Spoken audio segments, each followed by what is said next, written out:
Good evening, everyone. Good evening, Sir Reynard. We are the Group 4, and we're going to be reporting the Spanish colonial arts. And here's Anjanette. She's going to be the one reporting.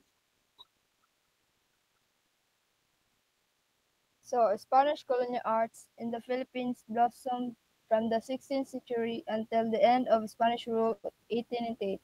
During this period, Spanish culture heavily influenced Philippine art, with a strong focus on religious themes and Western techniques. This era fostered unique local art forms, blending indigenous styles with European traditions. So, sa panahon sa Spanish diri sa Philippines, di sila ang influence sa mga Filipinos to do something arts, painting, something like that. So these are five artists under arts.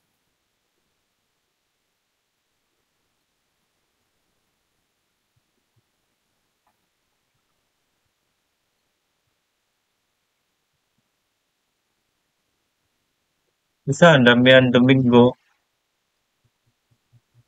Damian Domingo. Known as the father of Filipino painting, Damian Domingo was one of the first artists to paint secular portraits in the Philippines. He was famous for his Tipos del Pais portraits that showcase the diverse clothing and costumes of the Filipino. Domingo also founded the first art school in the Philippines, the Academic de Dibuyo Pintor.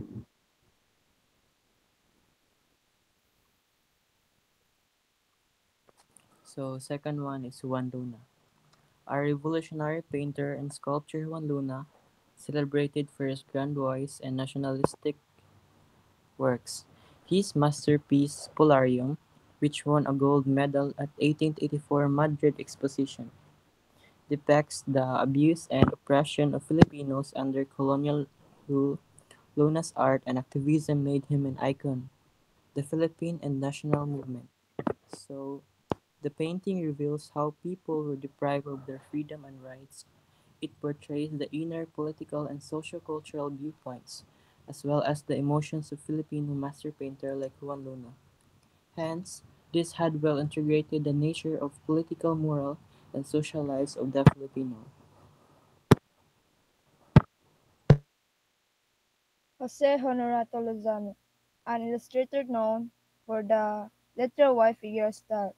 Jose works depicted letters formed from figures and scenes that illustrated the life and people of the Philippines. His detailed paintings often illustrated Philippines landscapes, daily life, and cultural attire. So as you can see, no, his work, like iyang gipang uh, iyang gipang illustrate ang mga panghitabo sa before sa Philippines and sa mga konsod sa mga cultural attire.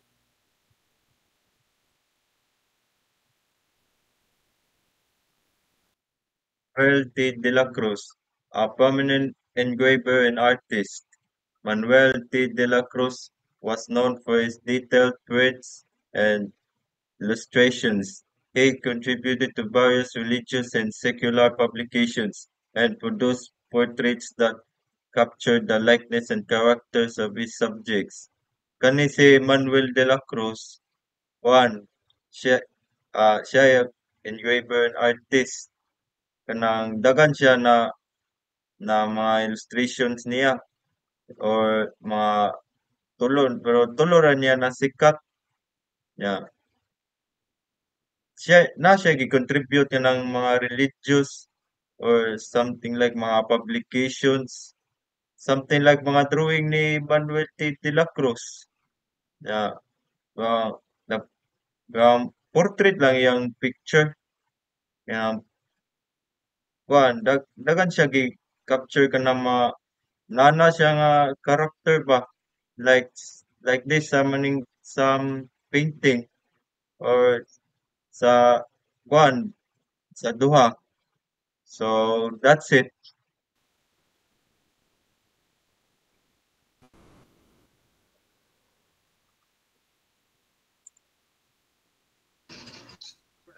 Felix Resurrección Felix Resurrección Hidalgo was born in 1855 to 1913.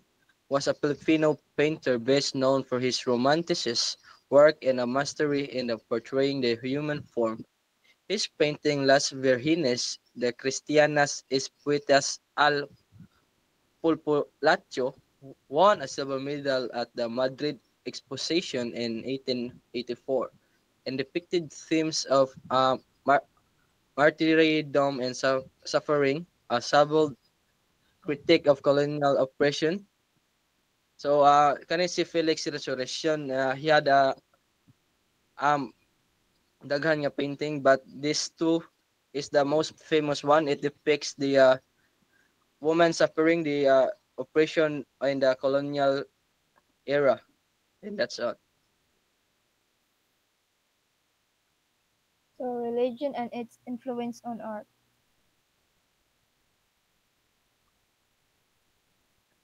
So first one is the arrival of Catholic. The arrival of Catholic missionaries introduced European religious art forms to the Philippines. Churches commissioned paintings, sculptures, and architectural works to depict biblical scenes and saints, aimed at educating and converting locals. Religious themes dominated the period's art, with depictions of Virgin Mary, Christ, and saints becoming prominent. This infusion of Catholic iconography was significant in shaping Filipino identity and devotion. So, religious beliefs have inspired countless artistic expressions, from ancient cave paintings to modern installations. So, the example of this is The Last Supper by Leonardo da Vinci. Architecture. Spanish colonial architecture in the Philippines was characterized by stone churches, grand castles, and fortifications.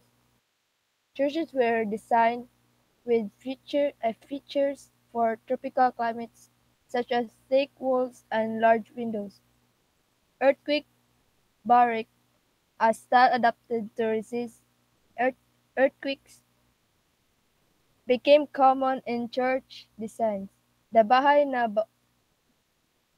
bato or stone house was another architectural style blending Spanish and Filipino elements, with upper wooden floors and stone foundations.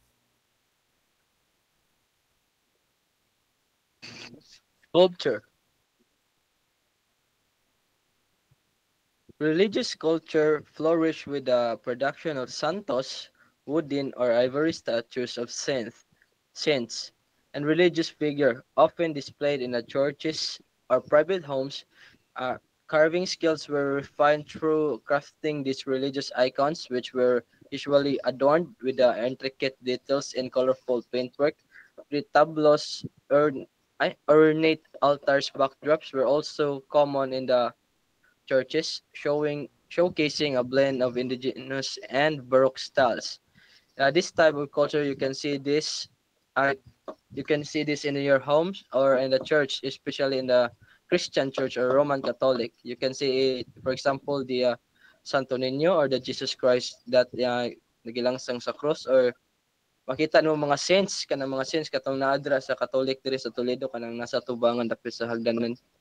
Kanang dako kayo mo na yung mga sculptures nga kuan sa Spanish passed down since the colonial, and that's it.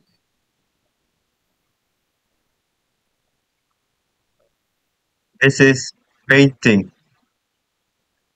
Spanish colonial painting was primarily religious with images of Christ, the Virgin Mary, and saints displayed in churches and homes.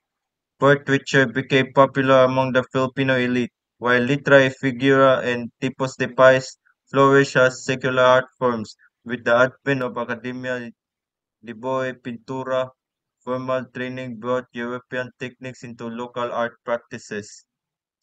So ang kaning Spanish colonial painting kay kasagaran sa mga Spanish kay mga Katolik nya naay mga paintings nila dito sa simbal like mga Jesus Christ, the Virgin Mary or mga santos dia nagipang-display dito sa simbahan or sa balay.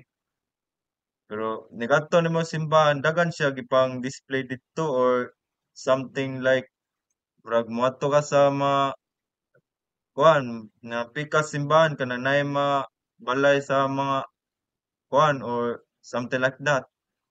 Um, ang kasagaran sa mga painting kay mga portrait nya kuan while kanang mga litra or figure kay or kanang duha kay mga secular ni sila.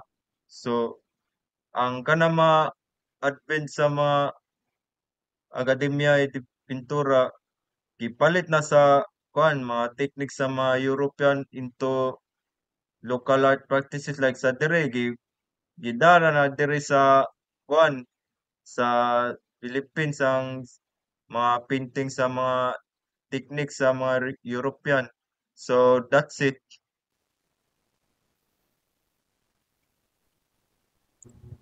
Music and musical instruments.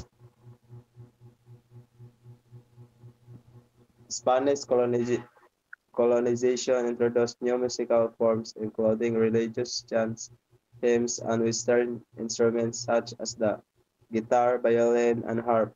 Local musicians blended this with the native instruments, creating unique hybrid sounds.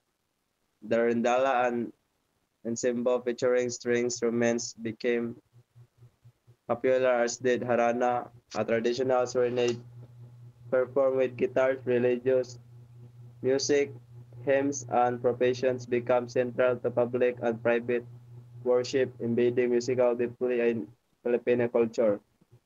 Ang rondalla diay kay usa ka traditional Filipino group nga musikero nga nagamit og mga string instruments.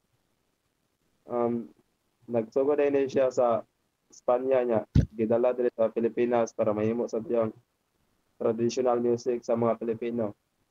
That's it.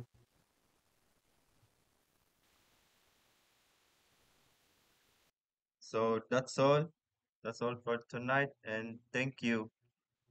Thank you, sir. Thank you. Thank you, sir. Mic test. Stop na Yeah, po.